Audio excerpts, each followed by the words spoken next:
concerning the zoning recommendations from the zoning board, and the following items.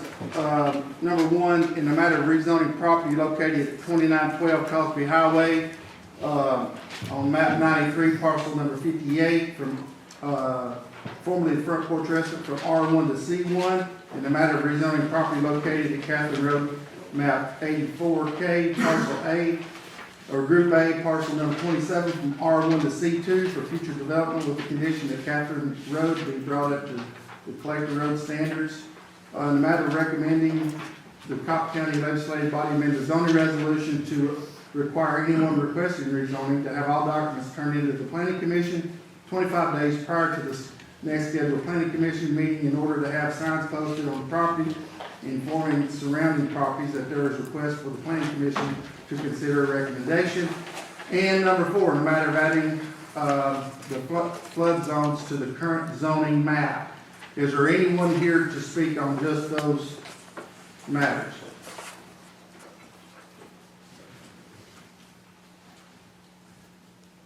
Sir? I'm just here for the 440 in case there's. Okay, in case there's questions. Okay. Is there anyone here to speak on those matters?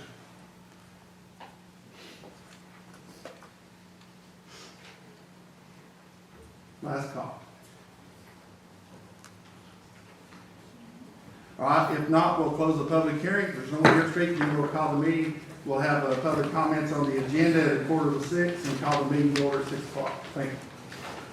At this time, we'll open it up for public comments for what is on the agenda tonight. And we have a Will LeBrie. I hope I pronounced that right. LeBrie. If you don't mind, come up and state your name and reason for speaking. Yes.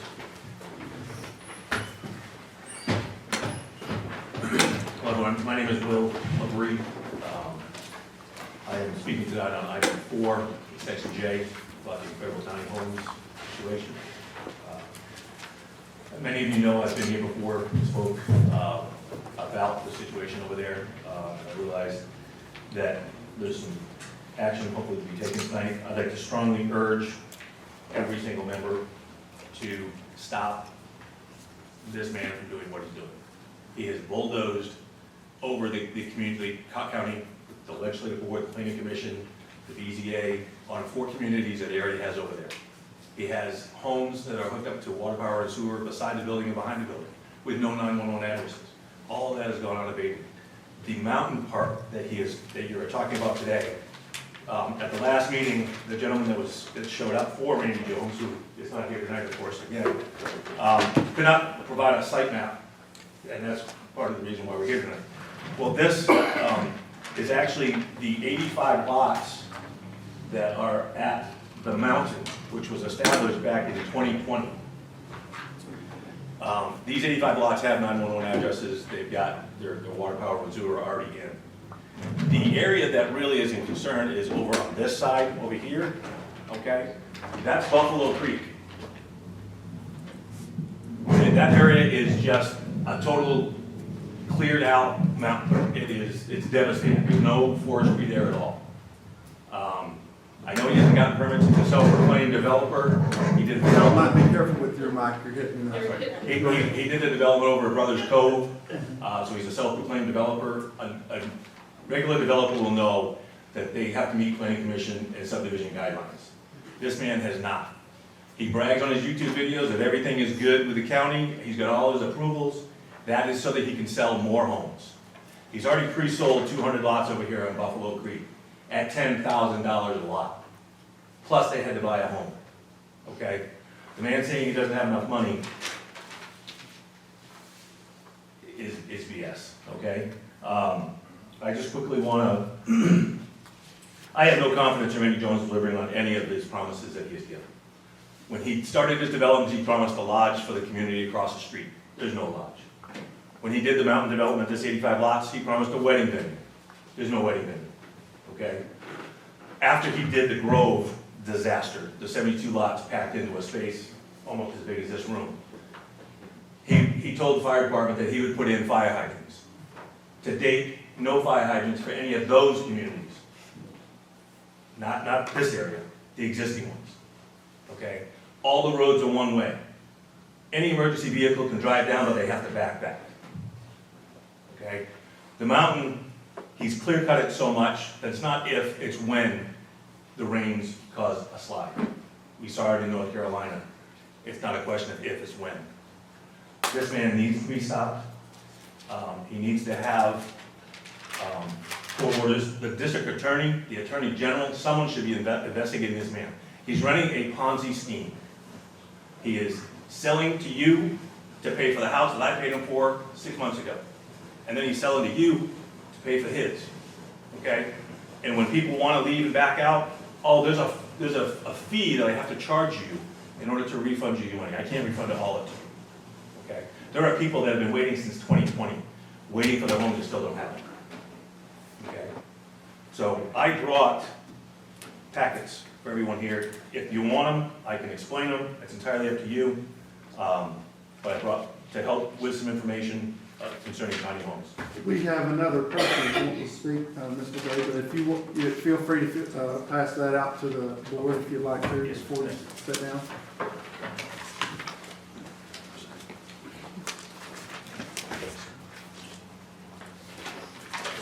Thank you for your time. I appreciate that. Thank you. Speak. Thank you for coming.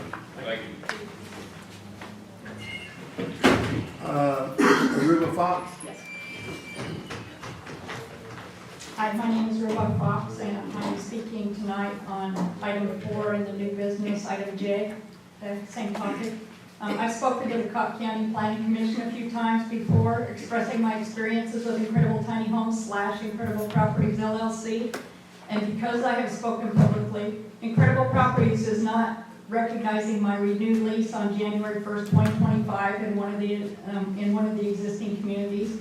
And Incredible Tiny Homes hired an attorney to issue to me an illegal trespass order on January 9th, 2025 because I committed the presumed crime of filming the ground truth video of the future mountain lot in July of 2024, where my home, which was ordered 4+ years ago, will eventually be placed. I also filmed a few of the other neighboring lots under development around my future lot. Those actions, I believe, were taken against me in retaliation for me choosing to speak publicly just like I am tonight. Even the action I mentioned above demonstrated what I'm about to say. My main concern with this company is hoping that the Cocke County DA will investigate this uncareful intermingling between companies of Incredible Tiny Homes and Incredible Properties, LLC, where their contracts and companies operate as if it's a single company, all one and the same. I'm concerned about the intermingling of improper state licensing of foreign corporations from Tennessee, Kentucky, Michigan, and Delaware. And if Incredible Properties LLC has the appropriate state land development broker licensing certifications required and the training of their principal owners and employees. A lot of these land development issues would not need to be present before this body tonight because these companies will be trained in knowing these laws and operating legally under the law. I urge this body to approve the Planning Commission's recommendation that will be presented to the CLB to forward their recommendations to the Cocke County's DA office for review of any illegal behaviors of these companies and ensure that both companies are brought fully into legal compliance so that the residents and customers can be assured that they're getting what they paid for, the work can continue legally in a timely manner. Actions taken by Randy Jones, that is not my fault. I'm only guilty of talking about it out loud. Thank you. Thank you. Thank you,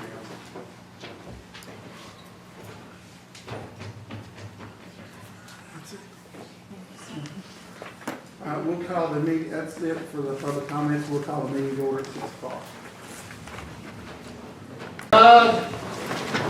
Cocke County Legislative Body now in session, Chairman Norman Smith presiding, Mayor Rob Mathis present. Ms. Russia, please, first. I will. Let us pray. Heavenly Father, thank you for this beautiful day. Thank you, Father, for each one that's here in this meeting. We ask, Father, that you'll send the Holy Spirit into this room to guide us, to lead us. Father, we give you all the honor. We give you with love from our hearts. Please be with us, watch over us, and guide us all, and help this meeting to be pleasing to you and the people of Cocke County. In Jesus' name I pray. Amen. Amen. Sir, do you want to lead us in the pledge, please? Allegiance to the flag and the United States of America, and to the republic for which it stands, one nation, under God, indivisible, with liberty and justice for all.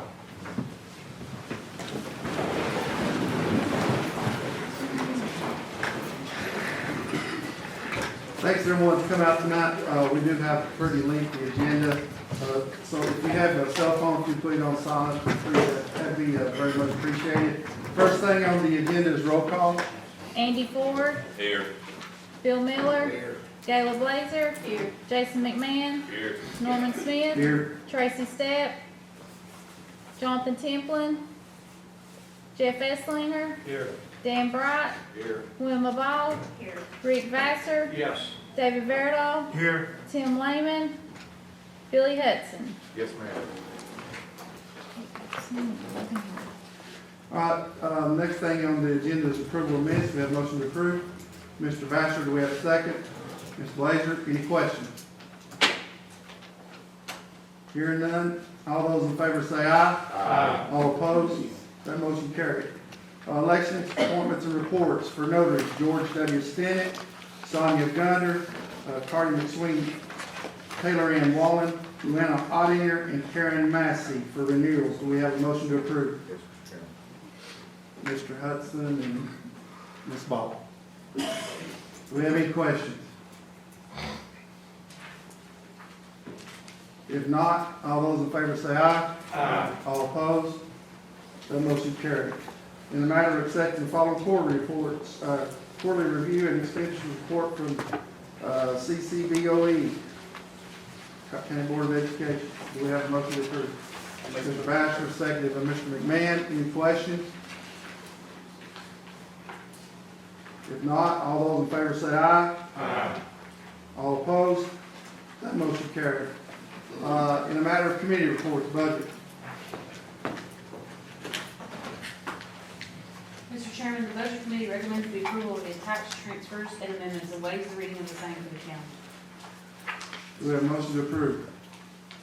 Mr. Vassar, seconded by Mr. Ford. Any questions?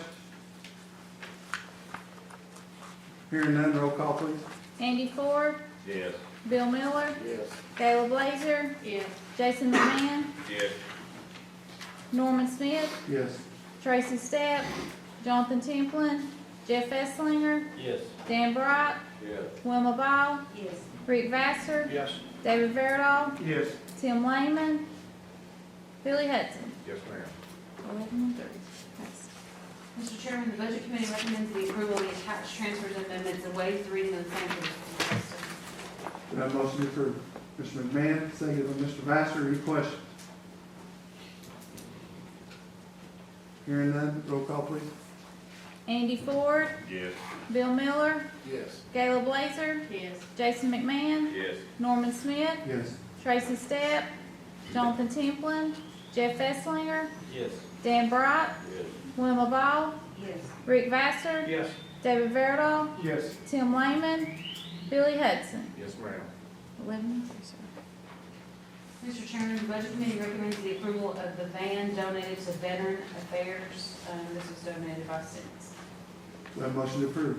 Ms. Blazer, Ms. Ball? Any questions? Hearing none, roll call please. Andy Ford. Yes. Bill Miller. Yes. Gayla Blazer. Yes. Jason McMahon. Yes. Norman Smith. Yes. Tracy Stepp. Jonathan Templin. Jeff Esslinger. Yes. Dan Bright. Yes. Wilma Ball. Yes. Rick Vassar. Yes. David Verdall. Yes. Tim Lehman. Billy Hudson. Yes, ma'am. 11-3, sir. That's all for budget. Thank you. Anything for sanitation? Hearing nothing, anything from general? Nothing. Public safety? Yes, sir. The public safety had a meeting in January. The public safety had a meeting in February. And we have another meeting for March the 11th, 2025. This is on the contract of the Cocke County Ambulance, which would be priority ambulance service. And what we're looking at is whether or not to open up bids for a new ambulance service or to extend the contract for priority ambulance service. So I urge each one, and it is open to the public, that is March the 11th, 6 o'clock p.m. here in the main courtroom. Thank you very much, sir. March 11th at 6 o'clock, correct? Mr. Yes, Mayor? sir. All right, thank you. All right, anything purchasing? Rafting. Go ahead.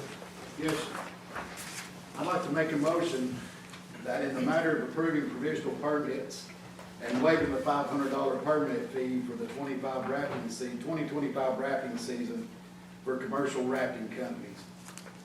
And each company must turn in all documentation required by the Private Act and Operating Plan to the county clerk. As each company is ready to run trips, the county clerk and the MA director will visit the outpost and inspect the site, and the county clerk will review all documents prior to running trips. All right, do we have a second for that motion, Mr. Bryant? Any questions concerning that? It does involve fees. Let's do a roll call, please. Andy Ford, Yes. Bill Miller, Yes. Gayla Blazer, Yes. Jason McMahon, Yes. Norman Smith, Yes. Tracy Stepp, Jonathan Templin, Jeff Esslinger, Yes. Dan Bright, Yes. Wilma Ball, Yes. Rick Vassar, Yes. David Verdall, Yes. Tim Lehman, Billy Hudson. Yes, ma'am. Thank you. Anything else, Mr. Miller? No. All right. In the matter of report from the county mayor. Thank you, Mr. Chairman. What I'd like to do is give you all an update on our recovery status, especially on some of the big moving pieces that we have here in the county. First, one that we probably get the most calls about is the roads. So we have several roads that were destroyed, and of those, I'll just kind of give you a rundown of each one and the status of each one of those roads. Rock Hill Road, the bid has been awarded, and the cost estimate to be approximately $500,000 for that repair. Now, the NCRS, that is the National Resource Conservation Service. That's a federal agency. And what they have done is they have going to be helping to fund riverbank stabilization. So when we say NCRS, that's that agency I just mentioned. What they do is they will come alongside as we repair these roads or rebuild these roads, and they will reinforce the riverbanks so that the erosion doesn't occur and all that work we put in just wash back out into the river. So that's what they're going to be doing on these roads as we repair them to hopefully keep the same thing from happening again. So that's Rock Hill Road. Trail Hollow Road, again, the bid has been awarded, and the cost estimate is about $1 million. So the NCRS has been awarded the funding for that riverbank stabilization. Now, both of those projects are waiting on Army Corps of Engineers approval for the permitting before they can get the work going. So they've awarded bids, got to wait for the approval for the Corps of Engineers to begin work on those. Waterville Road is in the engineering phase, estimated cost $2 million. The NCRS has also awarded funding for riverbank stabilization along that road, and that's a big deal because, as you all know, half of that road essentially dropped off into the river. Hartford Road, estimated cost about $500,000. NCRS has been awarded funding for riverbank stabilization. Fugate Road, estimated cost $400,000. NCRS did not approve the riverbank stabilization because there was an issue with the right-of-way with the railroads in there, so still seeing if we can do anything on that. But that's the status on all of them. We have 15 local roads that work has been completed on, and that was work that we had done, our department had done internally. So I just want to thank them for the great work that they're doing on everything that they can with them. You guys are doing great work, great job. That total cost is right around $4.4 million just on roads. So that's what we're looking at there. To give you the rest of the rundown here, from roads to, and we mentioned in the last meeting that the bridge, the Knob Creek Bridge or the Conway Bridge, that's been approved. That will be no cost to the county. However, we have to remember that that is all based on reimbursements. So we'll be having to front that money and then get it reimbursed to us. So that's just having the money to do that is going to be the issue that we have, to pay for it up front before reimbursement.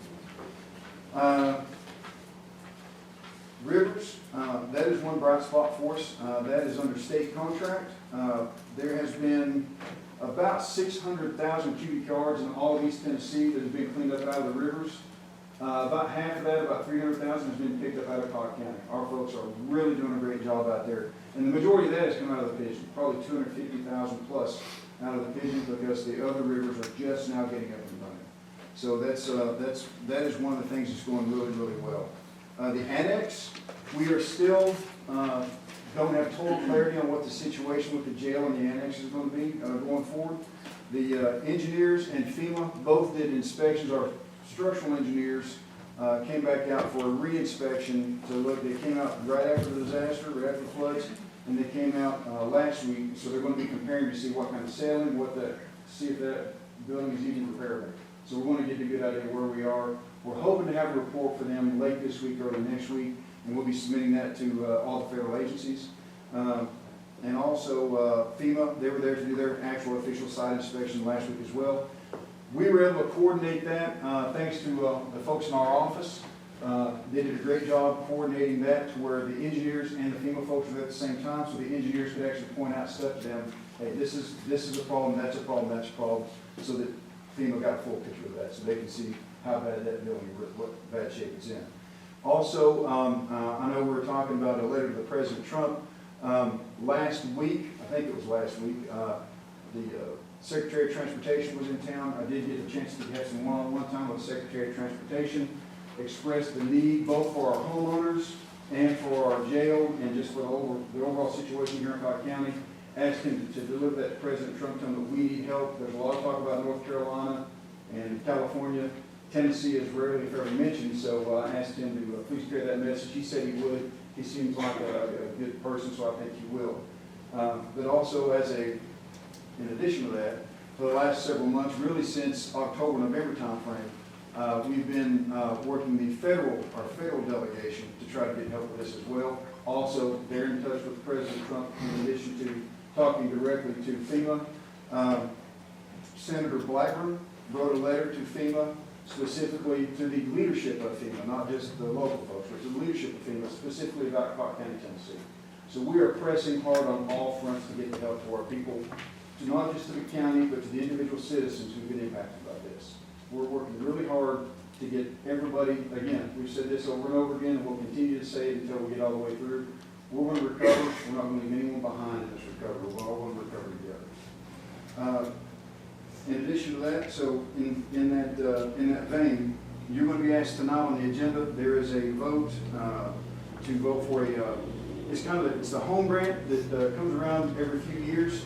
They're doing a special one for Cocke County, and that's a $1 million grant. I believe it's a non-competitive. There's no match to that, and that is specifically for disaster recovery. So for the people who are impacted, the individual homeowners, that'll be another $1 million that can be allocated. Now this will be a federal grant, so we won't be able to have the control locally, but it will be $1 million to go to our homeowners to get them back on their feet through this grant. And that's on the agenda. I think it's item A in the new business tonight. In addition to that, the Mountain Strong Fund continues to do a great job. Well, before I get to that, I'll just say our operating expenses, one more piece of tough news. Our operating expenses, due to the fact that the jail being out of commission, we have inmates all over East Tennessee because of what we're having to do. All the work that we're doing to fix our roads, and also the fact that our offices are scattered all over the county, those operating costs continue to climb. It's going to be millions of dollars. It's in the millions above what we normally spend just to operate the county each year. So $2 to $3 million is our guess right now. What that's going to be probably starting next year, the rest of this year into next year, until we get all of our structures, our buildings rebuilt. So I just want to tell you the bad news as well as the good, just shooting straight to you and with everybody in the audience here. Lastly, I want to end this on another piece of good news. The Mountain Strong Fund, thanks to the Economic Development Partnership and their leadership in this, they have provided relief to 39 local businesses, 109 local homeowners, and the amount of money that's been distributed to date is now over $1,048,000 all to local homes and business owners. So I just want to thank them for the work that they're doing on that. And that's before they start paying anybody's property tax. There's going to be a press release, I think, put out for that and how that's going to work. So they're still dedicated to doing that for the people who are affected by the floods. Again, thank you for that. And we are pulling together. and we're going to get through this stronger than we went into it. We're more determined than ever to do that. Mr. Chairman, that concludes my report. Any questions for the mayor? Rob, have we done anything towards, looking at some federal aid for small business? Unfortunately, that's why we're having to do so much locally. We have looked into that, or not looked into, we pursued that. On the federal side, the only help for local businesses is SBA loans. So that's the only thing that's offered on the federal side. And Commissioner Ball, I'm glad you asked that, because that is one reason why the partnership, when we started helping folks, the businesses were the first ones to be helped, because they were the only ones that weren't getting anything from the federal government help. So thank you for that question. I have a question for you, Mr. Mayor. I know that the legislation that was passed at the state was supposed to help with property taxes, homeowner property taxes affected by flood, okay? The partnership is going to, so how's that going to coincide? How's that going to work? All I know is what I see on Facebook, unfortunately. But my understanding is that when the partnership pays those, the partnership's going to pay those taxes. And then, so whenever whatever the mechanism that the state's going to have, if their taxes are already paid, then the homeowners can just use that, keep the money and use it for whatever they need. Good, because I think that it's supposed for those homeowners and those property owners, I think that money should go directly to them. Exactly. That's now from my understanding, I don't know the legislation, but from, I guess you would probably. Yeah, that's correct. It will go to, you'll just get a check for 130% of your last year's property tax. So you can use it for your property taxes or whatever you want to, I think. Okay. And so that's even more help to our. Yeah. All right, good. Thank you.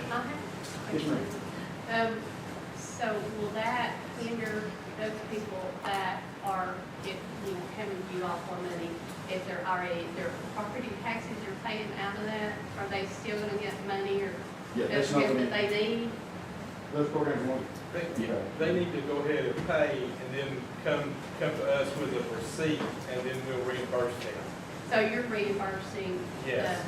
people and then the state's doing what? Are they reimbursing you for that? No, they're going straight to homeowner. So it's Two going completely straight to the, different things. okay. Yeah, okay. two different I just programs. wanted to make sure. There's really no overlap, they're two very different programs. Well, I had some calls about that and it being overlapped, and the question was, well, how's the county not paying for that? If they're, you know what I'm saying? Sure. If, let's say your taxes are $500, or let's say they're $100, to make the math easier. If your taxes are $100, the partnership is going to give a reimbursement check straight to the homeowner.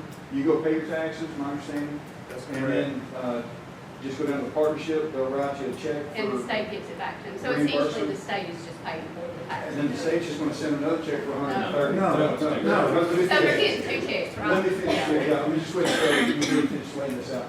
They're gonna go down to the partnership with their receipt, the partnership's gonna give them a check for $100 to refund their taxes.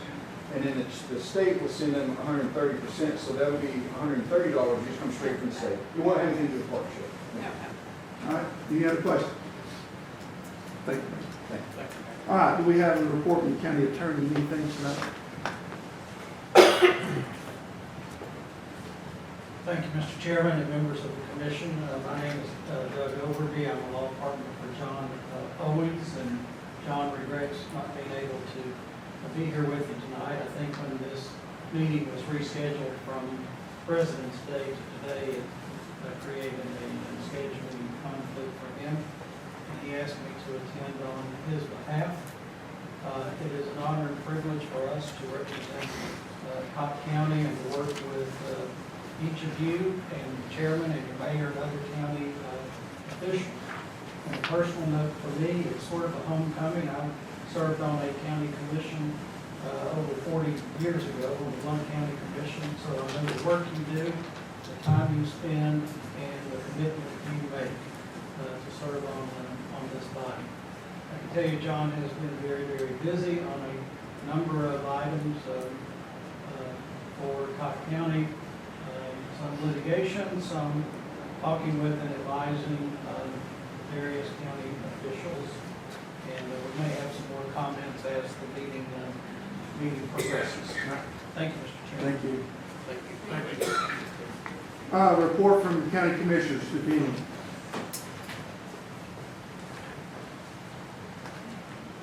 I've had a bunch of, excuse me, I've had a bunch of calls from my district and other districts about these power bills from Newport Utilities. And I don't know what to tell them. I mean, our rates are ridiculous, but I told them I would mention that in this meeting. That maybe we can get a representative from Newport Utilities to come in and talk to us about the bill.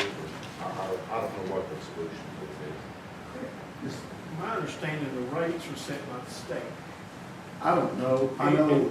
I'm talking about the electric, the water and sewer is set by locally, but the other set by the state, so it really has nothing to do with our situation, as far as I understand. Well, all I know, there's a lot of numbers in looking at it. And I hope people understand that this board does not control anything to do with NUB. That's all. That's from the city resolution. And we asked years ago for a representative of this board to be on that, to be on the NUB board, and that was turned down. So unfortunately, we have no control. But I do understand the frustration. Anything else? If not, matter report from Cocke County Partnership.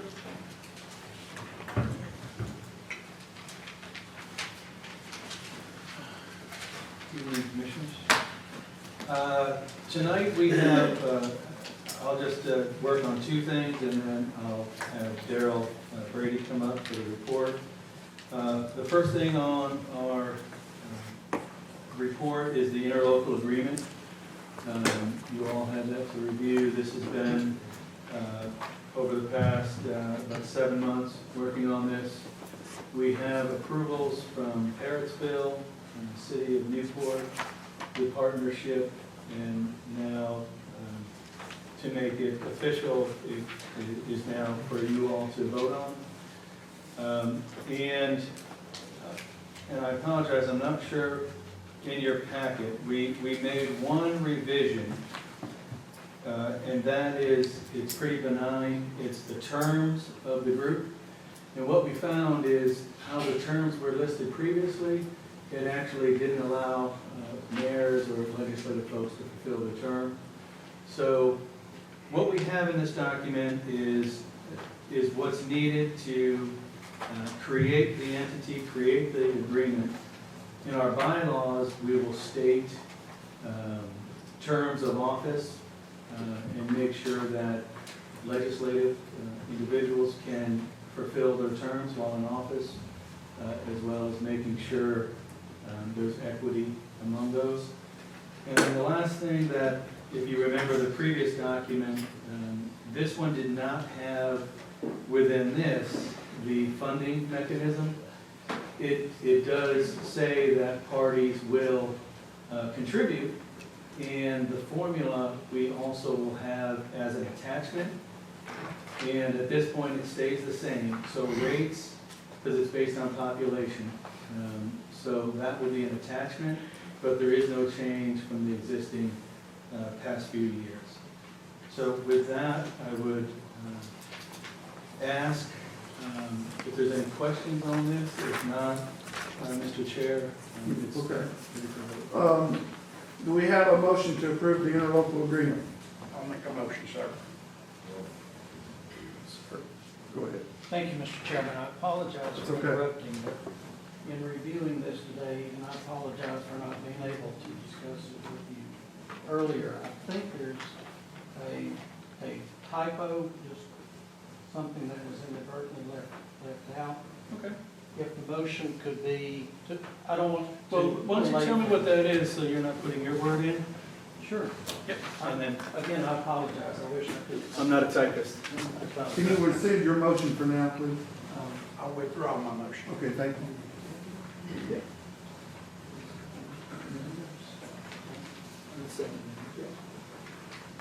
You good? Thank you for the opportunity to No, clear that up. That's fine, thank you. So Thank you're you. good with it.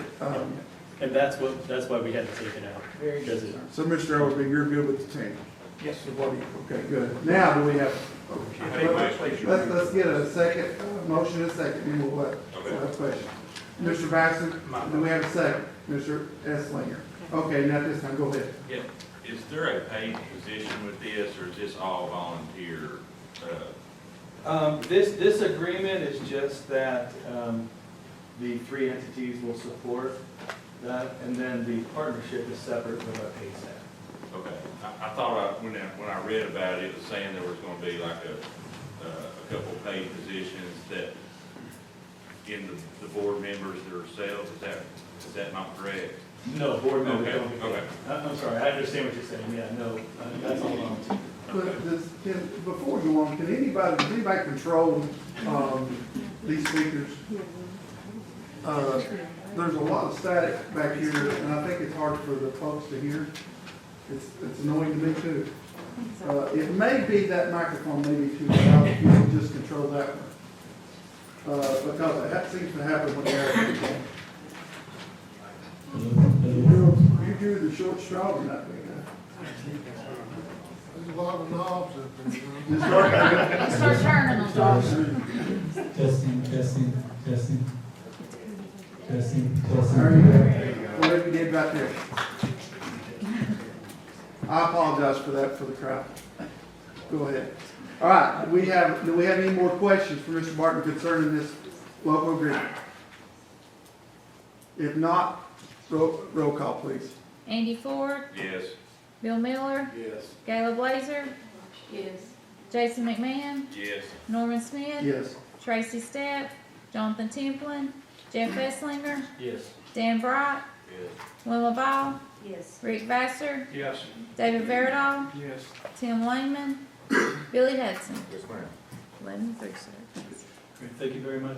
And the second thing I have is we have not requested our funding for this year. We turned in the invoice, and per the budget committee, we are to request. So I'm at this juncture making official request for the release of our funds for the fiscal year that started July. For the year we're in now. It's existing, yeah. Okay. Do we have a motion to release the funding? Mr. Vassar and Mr. Ford. Any questions? I personally think they met the obligations we've asked them to meet in order to do that. Is there any other questions? If not, roll call, please. Andy Ford, Yes. Bill Miller, Yes. Gayla Blazer, Yes. Jason McMahon, Yes. Norman Smith, Yes. Tracy Stepp, Jonathan Templin, Jeff Esslinger, Yes. Dan Bright, No. Wilma Ball, Yes.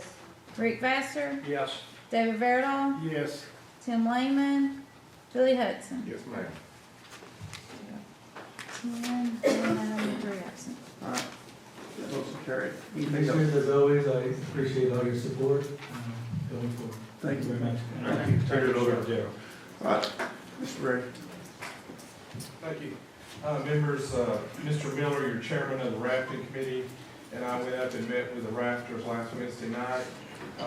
We are trying to work with them as much as possible. Also, we are hosting the Commissioner of Tourism next Friday. He's coming into town, and we're taking him up there so that he can address some needs up there as well. And he's going to meet with the business owners and who are in the rafting business. Second thing was, I think Mr. Hudson asked me about a piece of property, and I've touched base with him on that. The county does own 2 parcels, and I have submitted the appraisal information to Mr. Mathis and your chairman, so I've checked up on that, sent that information over via email. The third thing is questions on Hall's Top Bike Trail. That was an ARC grant. We are moving forward with that. We finally are getting some conversations back from the Forest Service, and we have another meeting tomorrow with our grant folks on that. So our hope is to try and get that done. Mr. Barton and I have also touched base with some of the engineers and folks who did the planning on that. So I just wanted to share that with you. And then, as your county mayor mentioned, total funds distributed is over $1,048 $1,048,500. So again, the partnership is covering the administrative costs for that. We're filing with the Secretary of State's office on charitable solicitations, and we are covering any administrative costs. So every penny comes in, every penny goes out to residents and business owners. That's all I have. Any questions from Mr. Britton?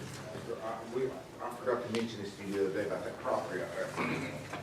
Your predecessor done some kind of environmental study out there, and there was it's a ditch, but it was actually considered a wetland. So we probably need to look, I'm sure we can get that remediated somewhere else.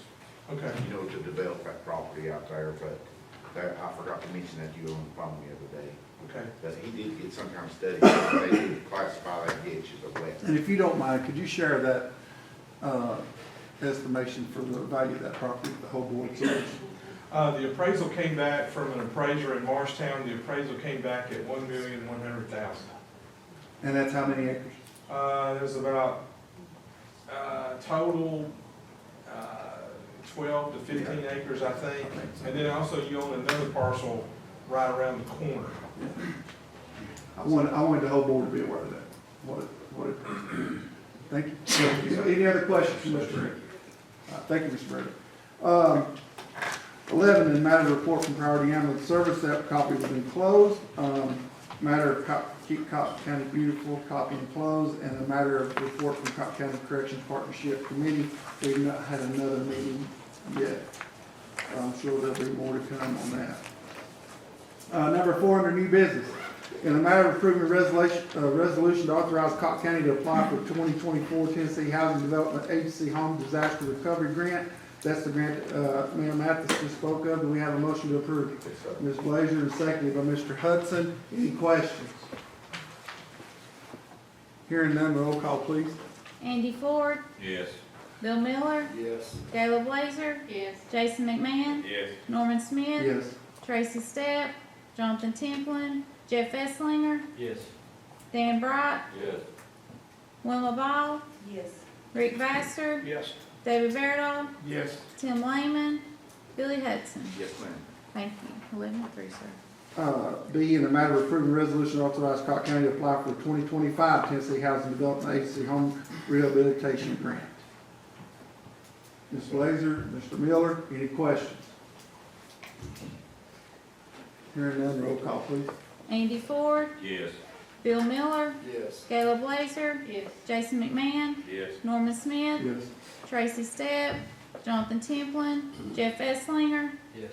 Dan Bright, Yes. Wilma Ball, Yes. Rick Vassar, Yes. David Verdall, Yes. Tim Lehman, Billy Hudson. Yes, ma'am. 11-3, sir. Thank you. In the matter of approving the mutual aid agreement with the town of Dandridge. You want to speak to that, Mr. Chairman? I can. The reason for this mutual aid agreement is really one thing only.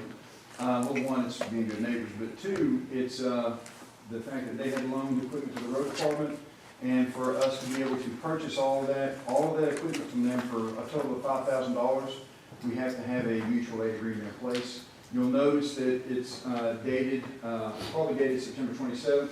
It's backdated because we're allowed to do that because that's when the verbal agreement took place, which is binding. We just needed to codify that in writing. That's all this is. Do I have a motion to approve? Mr. Miller, seconded by Mr. Hudson. Any questions? I have a question. Go ahead. Mr. Mayor, do you recommend this, sir? Yes, I absolutely do. Thank you. Any other questions? Let's do a roll call on that too, please. Okay. Andy Ford, Yes. Bill Miller, Yes. Gayla Blazer, Yes. Jason McMahon, Yes. Norman Smith, Yes. Tracy Stepp, Jeff Esslinger, Yes. Jonathan Templin, Dan Bright, Yes. Wilma Ball, Yes. Rick Vassar, Yes. David Verdall, Yes. Tim Lehman, Billy Hudson. Yes, ma'am. 11-3, sir. All right, D, in the matter of approving the rezoning of property located on 2912 Cosby Highway, map 93, parcel number 58, formerly front porch from R1 to C1. Do we have a motion to approve? Mr. McMahon, seconded by Mr. Miller. Any questions? Has this been approved by the planning commission? Yes, sir, the ones that sent, Okay, that's. yeah, sent all this to us. Thank you. Hearing none, roll call please. Andy Ford, Yes. Bill Miller, Yes. Gayla Blazer, Yes. Jason McMahon, Yes. Norman Smith, Yes. Tracy Stepp, Jonathan Templin, Jeff Esslinger, Yes. Dan Bright, Yes. Wilma Ball, Yes. Rick Vassar, Yes. David Verdall, Yes. Tim Lehman, Billy Hudson. Yes, ma'am. 11-3, sir. E, in the matter of approving rezoning of property located on Catherine Road, map 84K, Group A, parcel number 27, from R1 to C2 for future development with the condition that Catherine Road be brought up to collector road standards. We have a motion approved. Mr. Ford, do we have a second? Mr. Miller, any questions? Has, same question, sir. Yes. Has this been approved? Yes, all of these were sent to us, all of them that's on the list, Mr. Vassar. Thank you. Any other questions? If not, roll call again, please. Andy Ford, Yes. Bill Miller, Yes. Gayla Blazer, Yes. Jason McMahon, Yes. Norman Smith, Yes. Tracy Stepp, Jonathan Templin, Jeff Esslinger, Yes. Dan Bright, Yes. Wilma Ball, Yes. Rick Vassar, Yes. David Verdall, Yes. Tim Lehman, Billy Hudson. Yes, ma'am. 11-3, sir. All right, F, in the matter of approving the county legislative body amends the zoning resolution to require anyone requesting rezoning to have all documents turned into the planning commission 25 days prior to the next scheduled planning commission meeting in order to have signs posted on the property informing the surrounding properties that there is a request for the planning commission to consider a recommendation. We have a motion for Mr. Vassar and Mr. Esslinger second. Any questions? Hearing none, roll call please. Andy Ford, Yes. Bill Miller, Yes. Gayla Blazer, Yes. Jason McMahon, Yes. Norman Smith, Yes. Tracy Stepp, Jonathan Templin, Jeff Esslinger, Yes. Dan Bright, Yes. Wilma Ball, Yes. Rick Vassar, Yes. David Verdall, Yes. Tim Lehman, Billy Hudson. Yes, ma'am. 11-3, sir. All right, in the matter of approving adding the flood zones to the current zoning map, do we have a motion to approve? Yes, sir. Mr. Hudson, seconded by Mr. Vassar. This first one, I'm sorry. Raise his hand. Any questions? Sir? So what does that do for us? I mean, what? It's just more or less for the public. When they pull it up, they'll be able to see it exactly where the property lies according to the flood zone. And that's a copy right there if anybody wants to see it, of what it's gonna look like. It's just the current map. It just has the flood zones. As you go into the property viewer, it's the same thing. Any other questions? If not, roll call please. Andy Ford, Yes. Bill Miller, Yes. Gayla Blazer, Yes. Jason McMahon, Yes. Norman Smith, Yes. Tracy Stepp, Jonathan Templin, Jeff Esslinger, Yes. Dan Bright, Yes. Wilma Ball, Yes. Rick Vassar, Yes. David Verdall, Yes. Tim Lehman, Billy Hudson. Yes, ma'am. 11-3, sir. All right. In the matter of approving amending the Cocke County Flood Damage Prevention Resolution number 930 to put the floodplain administrator under the county mayor's purview, this is to go into effect the next budget year with the understanding that the current flood administrator will aid in prepping the new administrator to ensure the county stays in compliance with NFIP. Do we have a motion to approve? Ms. Blazer, do we have a second? Mr. McMahon, any questions? Mr. Vassar? This has been an issue, we know that. I just want to say, on behalf of the 6th District, I want the public to know that this was put in to the office of into Macy Reed's office back years ago, during Delmer Williamson's, as our property assessor. It has been in under 4 administrations now, including Ms. Reed. It is my job of the 6th District to take the burden off the people and do not put the burden on the people. What I mean to say, and what I want it clearly public, is the people has to pay for this. The taxpayers have to pay for this. We take it out of her office, the taxpayers have to pay for this beginning June of 2025. I cannot support this, I'm sorry. I just cannot put the burden on the people at this time. It's been a very disaster for this county, this community, and I will not put the burden on the people. I will support my people. Thank you. I have a question.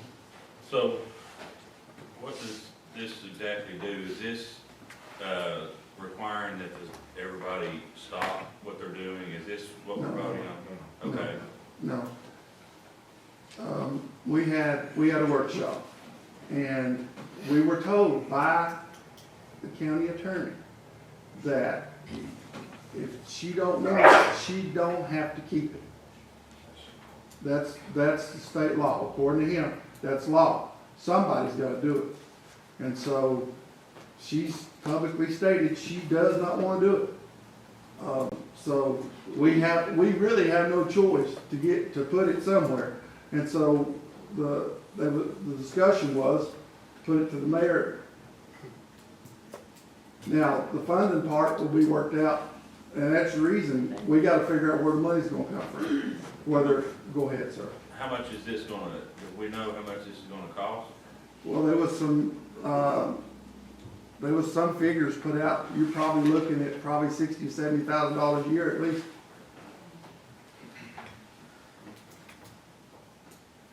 Now let me clarify that. Also, if the mayor can, and I hate to keep saying mayor because it's kind of dropped in his lap, he could find somewhere within his scope. His scope is EMA, his scope is zone coordinator. He could find somewhere, if he can find somewhere that somebody can do it without adding another body, that, that's possible, but that's not, who knows? Nobody knows. Mr. Chairman, I can address that. Go ahead. We don't have the capacity. We would have to add some. So, sir, okay, Mr. Pastor. That's what I was going to ask. Would Mayor care to stand up and explain, Mr. Mayor, if you take it into your position, are you going to have to be funded for this position? Because if you do, it goes right back on to what I said. It's going to be the burden upon the Cocke County citizens and the Cocke County taxpayers to pay this. That's correct. Our office, everybody's working at, especially since the floods, maximum capacity and then some. So we do not have the capacity to absorb this duty into our existing staff. It would require hiring another staff member. Yes, sir. If it were to be brought into our office. Mr. McMahon. I'd just like to make a comment, sort of touch on what Commissioner Baxter said about, not putting the burden on the people. And I understand that. However, the burden's already going to be on the people. She don't want it. So if she don't want it, and we don't send it to the mayor's office, which is the only place that we can send it, then who's going to do it? Then the burden's back on the people again. I think in our workshop, it was pretty well explained to us. As Jason said, it is not a constitutional duty of Macy's to do that under Tennessee law. It's not a constitution. And the only non-constitutional person in this room is the mayor. It's the only place we can put it. We cannot put it under another office in our county. And if she don't want it, so I'm gonna ask our lawyer here, if she don't want it and we force her to do it, can we? I know, but what I'm saying is, we'd be breaking the law. Basically, is that true? I wouldn't want to use those words, but you cannot make her do it. Right. Constitutionally. Yes, so, that's the only place we can put it is in the mayor's office.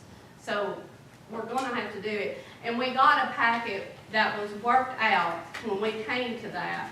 And our thing is, we've got to figure out, is it gonna be part-time or is it gonna be full-time?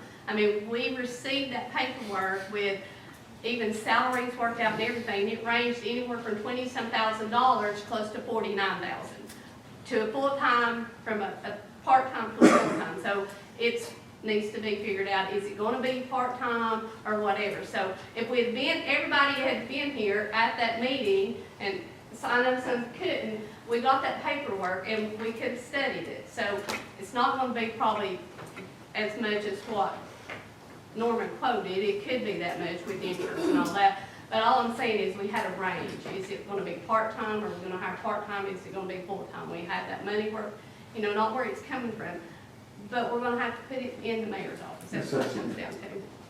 Even if it's part-time, full-time, where are you gonna get the money? Well, that's what I'm saying. We've gotta find it somewhere. What if we cut her office, her budget, her office by one, and then take that money to hire somebody? That's, That's, you know, that that's has option to be for the worked out in the budget. budget. Yeah. It does. It has to be worked out in the budget. We don't have the money. But here's my biggest fear. She don't want it. We gotta have She it. walks away tomorrow and says, I'm done. The mayor done told you what this county is on the hook for now, fix these roads. FEMA says, okay, you're done, we're done. You ain't seen a burden that the taxpayer's gonna have to put yet. I mean, if we don't have a floodplain administrator, we're not NFIP compliant. Right. I mean, Correct, that's the bottom line. correct. So would this not fall back on the property assessor, sir? Because the property assessor, when she was voted into office, she accepted the obligation of this floodplain coordinator. She accepted it, I but understand. now she can just opt out on it and leave the county holding the bag. I just can't figure that. Will you explain that, please, of what the law is about this? Ms. Ball, you got a question? I have a question.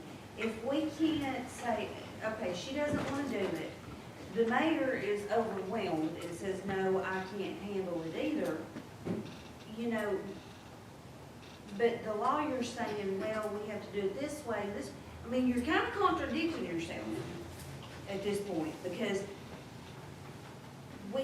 they're saying we can't make her do it, but then we can make another office do it. I mean, that's contradiction. You can't have that.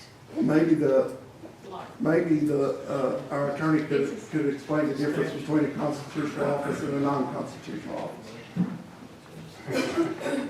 Well, I will do my best.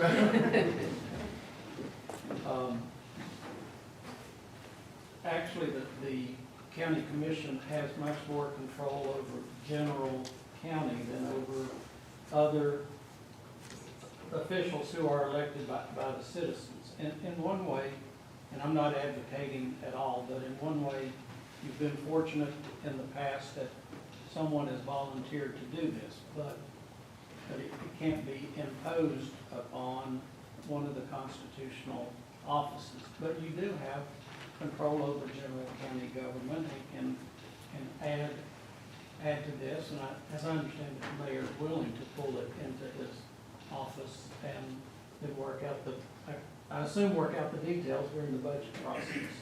Yes, sir. The only three things we would ask for that to take place is, one, that everything having to do with the current flood situation is done. All that work is settled so that when it does come into our office, we're not having to learn we're not dealing with flood stuff and having to learn it on the job. That whoever takes over that position is fully trained, and we have a sustainable way to fund it going forward. If we can handle it in our office, if we have those three, we ask those three things, and that's all we ask.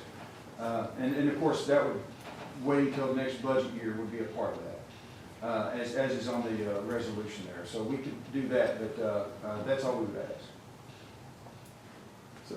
In a normal situation where we didn't have this flood, and you had this administrator, is it pretty much a part-time job? Or do we know? Yeah, I don't have any experience for this position. Yeah. So it's not been a function of our office, so I don't know. I mean, Ron, you expressed to me several times that you were not able to take it As is. under your umbrella. Right, yeah. And you're exactly right. It's especially as stated as, do we have the capacity to take it on right now? I don't. And especially, right now, we don't have the capacity with our, we don't have the ability to take that in with our current staffing. We're overwhelmed, as we talked about. We don't have the funding to do it right now, and no one is trained to do it. So if we next, if the CLB wanted to do that, I mean, again, we're also trying to be a team player and do what's best for the county. So, if you all determine that that's what we need to do, those are the three things that we would ask, was wait till the next budget year so we can have some runway to figure this out, how to fund it, get somebody fully trained, and because it's going to take an extra person in our office to do it, because as you just said, Commissioner, you're exactly right, we don't have the capacity with our current staffing, whether it's full-time, part-time, whatever that is, we're up to, we're treading water in there, just keeping up with everything, keeping something falling through cracks. So, yes, ma'am, it would, if we did take that on, that's exactly what it would require. It would require funding and an extra person and some time to get that, where it is trained up. Well, and Macy, would one of your people be willing to take it and run with it? So, I want to start by saying I don't care for the way this is being explained in the matter of I don't want it. It's not a situation that I don't want it in my office, it's that the capacity of my office has expanded over the last 20 years when it was taken into the assessor's office, that we can't handle both of the positions. This is a position that's not typically in the property assessor's office. It typically falls under building code, zoning, building commissioner, planning. That's where it falls primarily across the state because it fits well in those offices with the permitting process for those offices. Now, again, I say we started the process of moving this before Helene. I didn't dump this out when Helene hit. I started the process before Helene hit. But we understood when Helene hit that this job is a larger magnitude than the way it's ever been performed. So it would be unfair to drop it in Ashley's lap with everything that she has on her plate already. And for the county, for the county's purposes, they deserve for it to be done correctly and to the full extent, as well as the property assessor's job to be done correctly and to its full extent. Commissioner Beardall, you asked if it's a full-time position. If it's done correctly, I believe it is, because you need several days staffed in the office throughout the week, and you also need days in the field throughout the week. There needs to be monitoring of all the floodplains in the county because we don't have building codes. And again, I'm not advocating for building codes, but I'm telling you that the process here in Cocke County is different than it is in a county that has building codes. There is no monitoring system other than getting out and driving the floodplains, floodways, all the special flood hazard areas in the county. And again, our county is different than the surrounding counties in that we have 3 rivers and a lake and all the creeks and tributaries that come from that. So it's not a one straight line river like it is in some counties. So I do believe it would be a full-time position. As far as someone in my office taking it, the training that we have had, it hasn't happened. We were trained on substantial damage estimates. That's the first official training we've had on this in the 11 years that I've been in the office. So none of us are any more trained. When Helene hit, that was the first time I heard the word substantial damage estimate. It was when Jeremy came in from Teeman and said, you will have to complete substantial damage estimates. And I'm sure you could see the look on my face was, I don't even know what that is. So we're learning on the fly.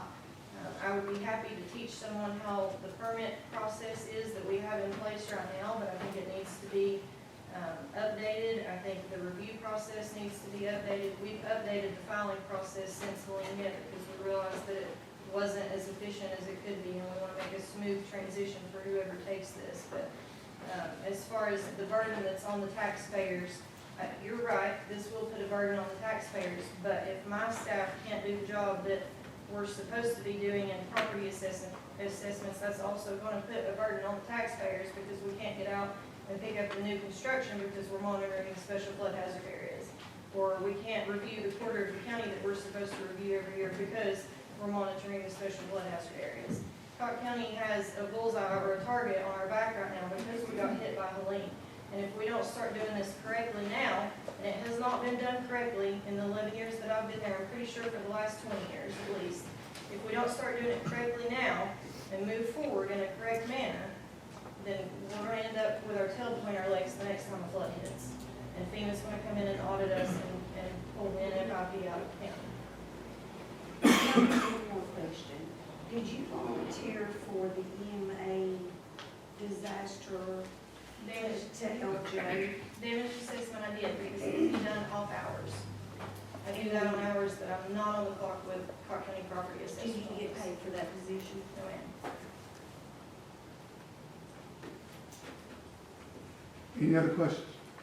Is there no way if we had I won't say a building inspector, and put the two jobs together, because you can make money off of fees from a building inspector to help pay for the position, is that correct, Mayor? Most places do, yes. Is that a possibility that we Frankenstein these two jobs together and create one? We don't have building, Well, I mean, it would just, we don't have building codes, so no. You'd have to put building codes in place. yeah. I'd also like to point out, this position's gonna have to have a vehicle, it's gonna have to have a computer, software. Can I speak on that as well? We just purchased two vehicles from the state during the lien. They were coming up to allow us to purchase vehicles at a very cheap rate. I would be willing to give one of those to this position. And on top of that, as far as computers and stuff, all of that can be purchased right now through the 1206 fund if we get the ball rolling on this. 1206 will furnish computers. They just furnished software that the mayor's office purchased. So if we get this rolling and figure out what we need before the end of March, the 1206 fund can be used to purchase a lot of that. You said before the end of March? Before the end of March is when the 1206 fund ends. How much funding is that? It's unlimited as long as it's used for the stuff that's covered by the fund, which is floodplain administration or building code stuff. Have you got a list of what all's covered under this? Stuff that you could actually we could get rolling now? Yeah, our office has, Heather and Joni have been actually working really well with Macy about what the requirements for that are, but whether it's, no matter which office it's in, about what the needs are and what's covered under that plan, so they've been working closely. We do have a list. $70,000 a year in a truck, I'll do it. That's my whole point. Where we get the $70,000? No comments from the public. I'm just wanting to sign up for the job, all I'm doing. Yes, sir. I don't think anybody likes, this is kind of having to swallow a camel. I mean, I don't like it. I don't think anybody up here likes it. But at the end of the day, I have to, what's the law? Our county attorney said, if you don't want it, you don't have to have it. Somebody's got to do it, guys. Somebody's got to do it. So, Mr. Vasher, you had another comment? Well, I think publicly, I think it needs to fall back on Miss Reed. I think every bit of this needs to fall back, and I don't have anything against Miss Reed. I don't know Miss Reed. I know her position. I do not know how to do her position. But I'm telling you, this has never happened before until right now, especially during this disaster. Cocke County is loosening this. I agree, the taxpayers are going to lose, but again, at this point, I don't see another option to keep us in compliance. And if we're not in compliance, we're in trouble. All right, any other questions, comments? We have a motion and a second, so let's do a roll call. Andy Ford, No. Bill Miller, Yes. Caleb Blazer, Yes. Jason McMahon, Yes. Norman Smith, Yes. Tracy Stepp, Jonathan Templin, Jeff Esslinger, No. Dan Bright, No. Wilma Ball, No. Rick Vassar, No. David Verdall, No. Tim Lehman, Billy Hudson. Yes. 5 yeses, 6 noes. All right, motion failed. I, in the consideration of the county legislative body, sign a resolution drafted by the county attorney to be sent to President Trump requesting aid for damages incurred by Hurricane Helene. Do we have a motion to approve?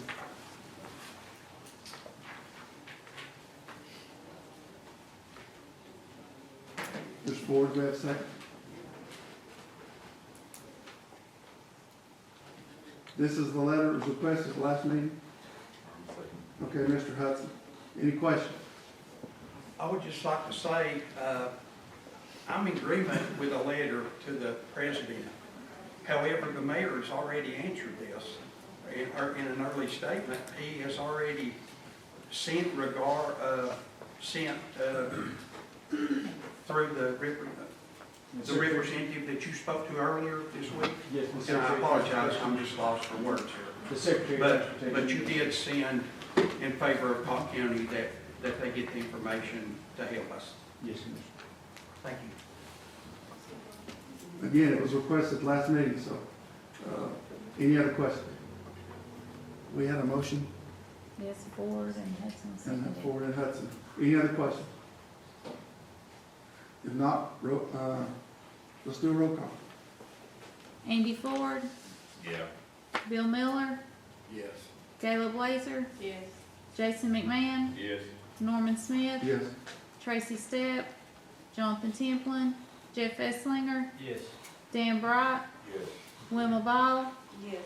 Rick Vassar, Yes. David Viradal, Yes. Tim Lehman, Billy Hudson. Yes, ma'am. Thank you. 11 All persons. right, J, in a matter recommended for the planning commission, for the county attorney to begin action against the tiny home development in progress for Phil Morgan. This is the same. Mr. Esslinger, do we have a second? Mr. Vassar, do we have any questions? Got a question. Sir. What would be the action against, like, what, are they breaking the law? Yeah.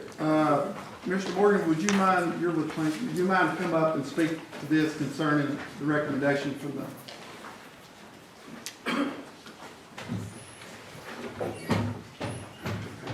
Hey, Commissioner, what was the question? I just said, what laws are being broken that what kind of action are we gonna take against? Now, we're not wanting to hurt them financially. We've been working with them for a long time to ask them to follow the subdivision and planning commission rules. Right. And they just, for whatever reason, they can't or won't. And, we're asking you all to ask the county attorney to do the appropriate actions to stop work, no further, because every month that goes by, there's more and more going on. And none of it is, they have to meet, for that kind of a density, they have to file a planned unit development. It's like, there's common area and the lots are really very small. They're not, we're not sure of what the infrastructure is. They're trying to run 2-inch water lines when we're requiring 6-inch water lines.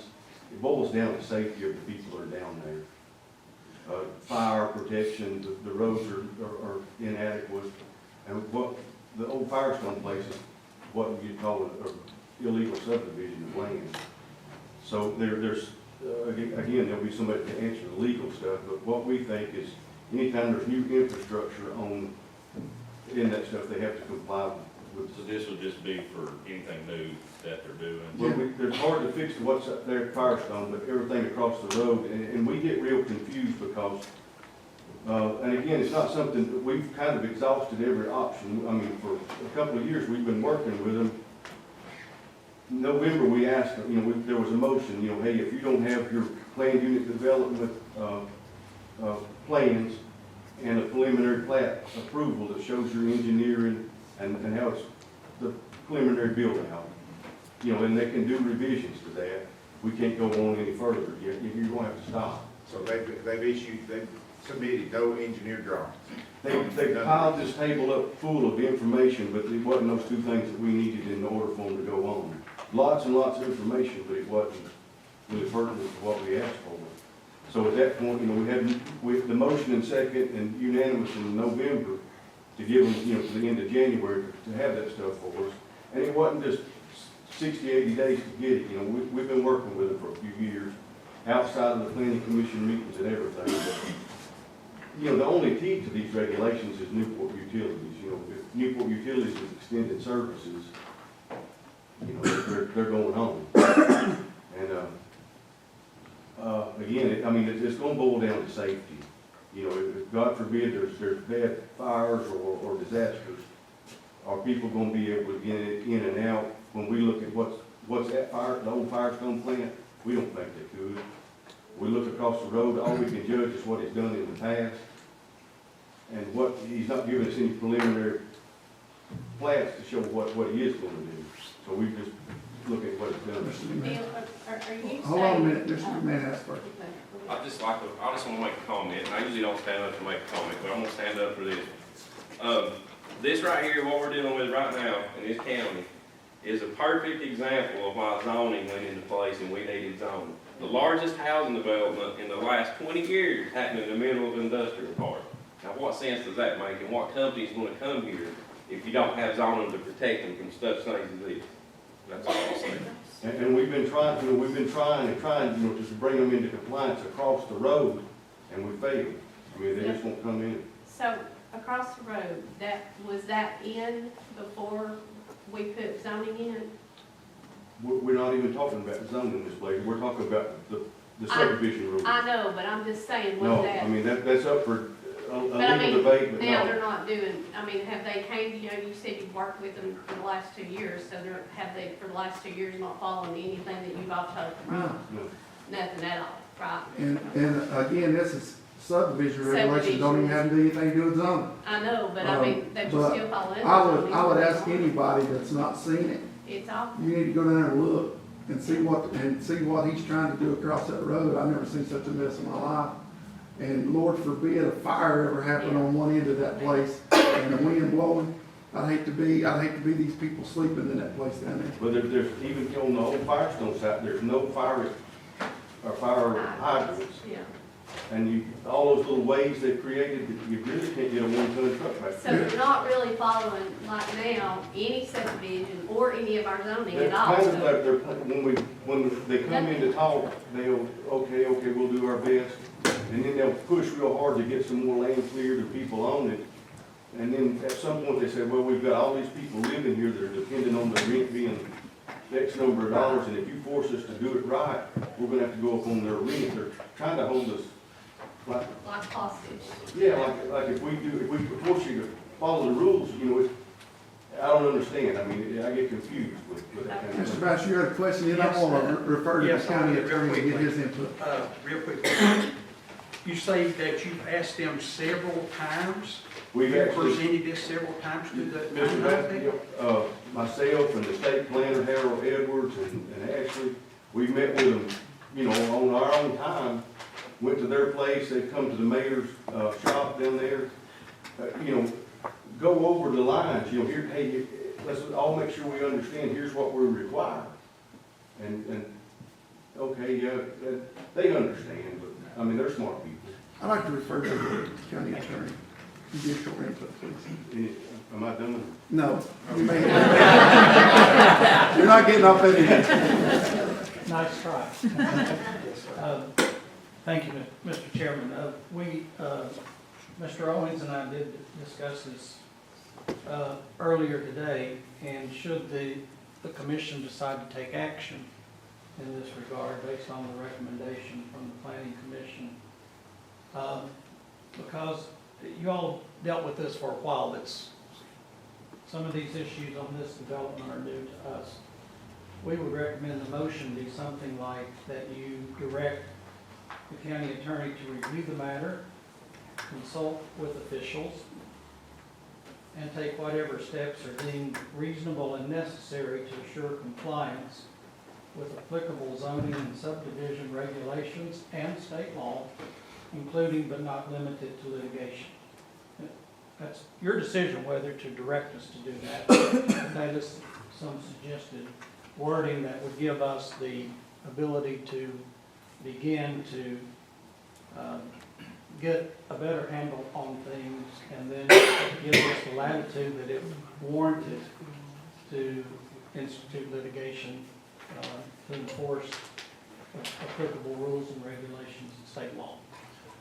who made the motion? Esslinger. Ms. Exler, can you amend your motion to the county attorney's statement that he just stated, please? So you will amend your motion. Can we have another second to back it up? Well, Mr. Vassar, you made the second. You good with that? All right. Any other questions? I have one more question. Of course. If I didn't like you, Mr. Morgan, you said you worked with these people for 2 years trying to get this set. You know, off and on, yeah. What took you so long to come here? I mean, really, what? I think we were counting on the previous county attorney some, I mean, there was letters to the Newport utilities, kind of giving our interpretation of what we thought the state law was, and maybe they weren't, maybe they were doing a little more than they should. And I don't know if she was overwhelmed with what she needed to do, and then the last kind of big thing we did was, for the lack of a better word, we jumped on Newport Utilities a little bit with a strongly worded letter from the state planner. So And that was July of 24, and they got a little more serious, telling us they were gonna comply, we're gonna do everything, and that got us into August, September, October, November. I mean, I understand that, so, Yeah.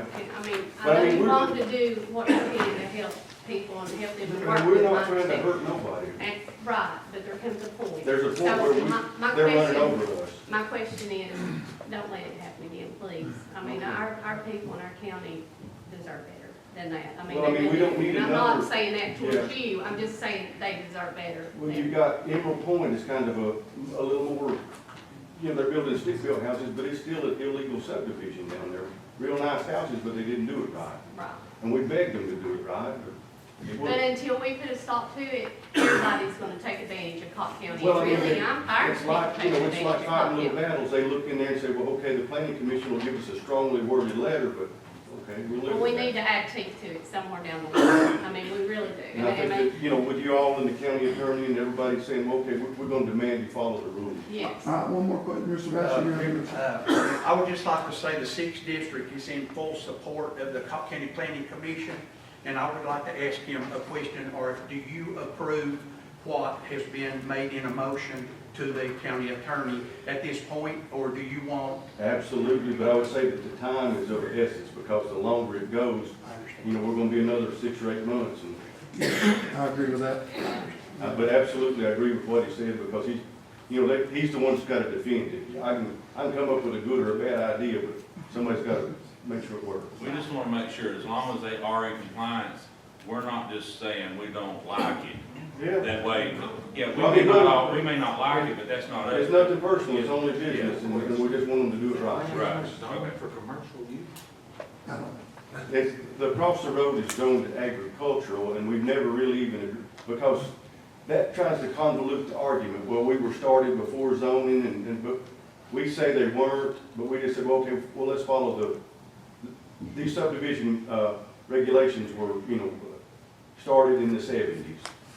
You don't predate the Is 70s. this new development, is it zone commercial? No, sir, it's zoned agricultural. So they're out of So they're zoning out of compliance compliance too. with I the mean, zoning laws, right? Well, and if I'm not, and not just zoning, but if I'm not, the state law says that you cannot sell a 100 by 100 foot lot. And that's why they have to, That's state law. and the attorney can answer this, that's why you have to have those planned unit development sections, so they can do the smaller stuff. But it's like going to a condo at Myrtle Beach. All those little rooms are owned by somebody. There's a lot of legal stuff to that, and a lot of rules that have to be followed, I think. All right, anything else before we vote? Let's do a roll call on this, please. Andy Ford, thank you, Bill. Yeah. Bill Miller, Yes. Gayla Blazer, Yes. Jason McMahon, Yes. Norman Smith, Yes. Tracy Stepp, Jonathan Templin, Jeff Esslinger, Yes. Dan Bright, Wilma Ball, Yes. Rick Baxter, Yes. David Verdall, Yes. Tim Lehman, Billy Hudson. Yes, ma'am. Thank you, 11-3. Anything from miscellaneous? If not, do I hear a motion to adjourn?